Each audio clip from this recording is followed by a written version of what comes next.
मेरा नाम प्रियंका है, पर मुझे प्यार से सब प्रिया कहते हैं और मैं राजस्थान के उदयपुर शहर से हूँ। मेरी उम्र 18 साल है और मेरे घर में मेरे अलावा 2 बहनें हैं। छोटी का नाम दिया है, उसकी उम्र 15 साल है। मेरे से बड़ी दीदी सुप्रिया की शादी हो चुकी है, वह 25 साल की है। मेरे जीजा अनिल चंडीगढ़ में रहते हैं और उनका कपड़े का बिजनेस है। ये घटना 3 महीने पहले की है। उस रात को मैं कैसे भूला दूं, जब जीजा अनिल ने मेरे कुंवारेपन की झिल्ली फाड़ी थी और अपना मजबूत उस्ताद मेरी गुलाबों में दिया था।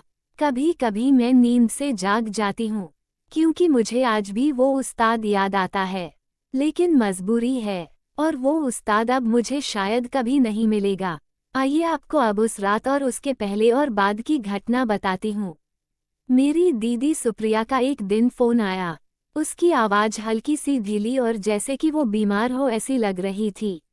मैंने उसे पूछा क्या हुआ, तो वो बोली बहुत बीमार हूँ, पीलिया हुआ है, बदन में कमजोरी के कारण घर का काम नहीं कर सक रही। मुझसे ये सुनकर रहा नहीं गया। मैंने कहा अरे दीदी, अगर आप कहो तो मैं आ जाऊं।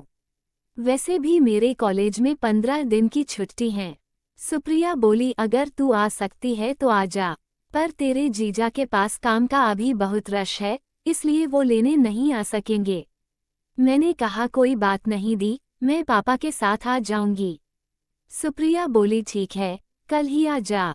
अगले दिन दोपहर बाद मुझे पापा ने बस में बिठा दिया। मेरी उम्र के हिसाब से मेरा कद और काठी काफी बड़ा है। मैं किसी मॉडल से कम सुंदर नहीं हूँ। बस के अंदर हर एक लड़का मुझे देख रहा था, पर मेरे मन में इससे गुस्सा नहीं बल्कि घमंड आ रहा था। मेरे मन में तो अपने पति को लेकर बहुत बड़े बड़े सपने थे। मुझे ऐसा पति चाहिए थे जो बहुत लंबा और तगड़ा हो और मुझे बहुत प्यार करे। उदयपुर पहुंचते ही मैं ऑटो लेकर दीदी के घर चली गई। मैंने देखा कि दीदी बहुत कमजोर हो गई है और उसे बहुत तकलीफ हो रही थी। मैंने उसे दवाई वगैरह के लिए पूछा तो उसने बताया कि दवाई चल ही रही है। मैं जीजाजी कहाँ हैं? दीदी बोली अरे वो अपने काम में लगे पड़े हैं। उन्होंने तो मुझे कहा कि शोरूम पर नहीं जाता, पर मैंने उन्हें जबरदस्ती से भेज दिया। एक दिन में अभी 10,000 कमाने का मौका है, वो थोड़े ही बार बार आता है। मैंने कहा ठीक है दी, अब तू घबरा मत, मैं यही हूँ कुछ दिन, तेरा और मेरे जीजा का पूरा ख्याल रखूंगी। दीदी बोली अच्छा है तू आ गई, कल तो मुझे होटल से खाना मंगवाना पड़ा। मैंने कहा चल मैं आज तेरी पसंद के राजमा चावल बनाती हूँ। मैं फ्रेश होकर रसोई में गई और राजमा बनाने लगी। सुप्रिया को राजमा पहले से बहुत पसंद हैं। रात के 9 बजे तक मैं खाना बना चुकी थी। खाना बनाने के बाद मैंने कहा जीजाजी आ जाएं, तीनों इकट्ठे खाना खाएंगे। लेकिन सुप्रिया ने कहा उनका अभी कोई ठिकाना नहीं है, इसलिए हम दोनों बहनों ने खाना खा लिया। सुप्रिया को दवाई देकर मैंने सुला दिया और ड्राइंग रूम में जाकर मैं टीवी देखने लगी। टीवी देखते देखते 12 कब बजे पता ही नहीं चला। इतने में घर का मुख्य दरवाजा खुला और जीजाजी अंदर आए। उसने मुझे देखा नहीं और वो फोन पर किसी से लड़ाई रहे थे। उन्होंने मुझे देखकर तुरंत फोन काट दिया और बोले अरे कब आई तू, मुझे बताया भी नहीं, मैं गाड़ी लेकर आ जाता। मैं नहीं जीजाजी, आप बीजी हैं, दी ने बताया मुझे। जीजा अरे साली के लिए क्या बीजी क्या फ्री। मैंने देखा कि जीजा जी को चलने में तकलीफ हो रही थी, उनके पांव इधर उधर होने लगे थे। वो शायद शराब पी के आया था और इस बात की पुष्टि तब हुई जब वो मेरे पास आकर सोफे पर बैठे। जीजा फुलटुन होकर आया था, उसके मुंह से शराब की मुश्क आ रही थी, उनसे सही बैठे भी नहीं जा रहा था। मैंने उनसे खाने के लिए पूछा जीजा जी खाना लगा लूं? जीजा नहीं, मैं बाहर खाकर आया हूँ, तेरी दीदी जाग रही है। मैं नहीं, दीदी को सोए तो काफी समय हो गया है। जीजा ओके। उन्होंने अपनी टांगे सोफे पर फैलाई और आंखें बंद करके लेट गए। उन्होंने अपने जूते कपड़े ऐसे ही पहने हुए थे और वो सो गए। मैंने कहा भी यह सब उतारने के लिए, लेकिन वो कुछ बोले ही नहीं, वो शायद नशे में सो चुके थे। मैंने सोचा चलो मैं ही जीजा के जूते उतार देती हूँ। मैंने जीजा के पांव अपनी गोद में लिए और जूते की डोरी खोलकर उतार फेंके। मैंने देखा कि जीजे की पैंट के ऊपर की बेल्ट बहुत टाइट बंधी हुई थी। मैंने सोचा कि इसे भी खोल दूं। मैं बेल्ट को खोल रही थी, तभी मेरी नज़र उसके नीचे पड़ी जहां एक बड़ा पर्वत जैसा आकार बना हुआ था। क्या जीजा का यमराज इतना बड़ा था? पता नहीं क्यों, पर मेरे मन में गुदगुदी होने लगी। मेरा मन कूद रहा था अंदर से ही।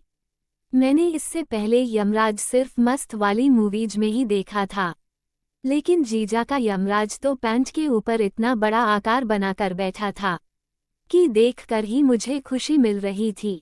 मैंने बेल्ट को खोलने के साथ साथ उनके यमराज के ऊपर हल्के से अपने हाथ का पीछे वाला हिस्सा लगा दिया। जीजाजी का यमराज बहुत सख्त लग रहा था।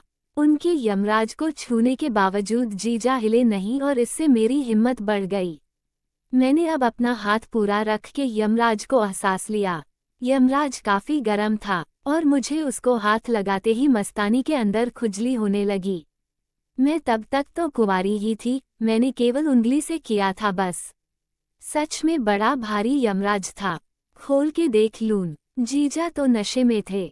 मेरे मन में यमराज देखने के भयानक विचार आने लगे। मैंने सोचा कि जीजा तो वैसे भी नशे में हैं, तो पैंट खोली तो उन्हें थोड़े ही पता चलेगा। मैंने धीरे से उनकी जिप खोली और देखा कि यमराज अंदर छिपा बैठा था। पता नहीं मुझे क्या हुआ था। मुझे अच्छे बुरे की कोई समझ नहीं रही थी। मैं अपने हाथ को यमराज के ऊपर रखकर उसे दबाने लगी। फिर मैंने धीरे से खींचा और बालों के गुच्छे के बीच में विराजमान महाराजा को देखा। मैंने पहली बार लाइव महाराज देखा था, बिल्कुल मेरी आंखों के सामने, जो आधे से भी ज्यादा तना हुआ था। मेरे हाथ रुके नहीं और मेरे दिल में आया कि उसे छू लूं एक बार। जैसे ही मैंने महाराज हाथ में लिया, जीजा की आंख खुल गई और वो बोले, मिनकी क्या कर रही है? मैंने कहा, कुछ नहीं जीजा जी, आपके कपड़े खोल रही थी। आप नींद में थे और आपने जूते वगैरह कुछ नहीं उतारे थे।